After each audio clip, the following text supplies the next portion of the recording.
Good morning, mo nga aga mga kasangkayan. This is Wengs, your gardener, and I'm out muna for work kasi we have to earn kasi madami ngayon yung mga pinagkakagastusan, and we are on our way to Barangay Mabuhay, Canavid Eastern Samar.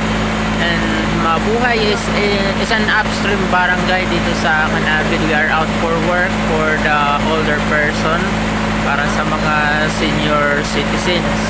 So, eto, nagbibiyahe kami via, sakay kami ng tinatawag na sampan. Those are all our things.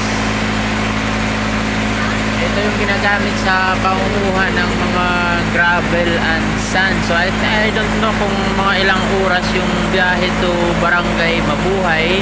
But at the moment, we've been traveling for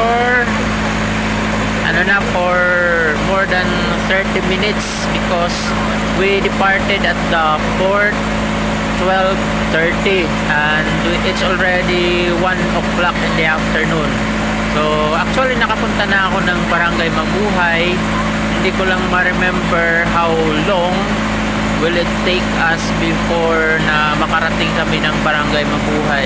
Ayan. So I don't know what barangay is that, pero I'm sure that is not Mabuhay kasi kung Mabuhay yan, tumigil na yung sasakyan.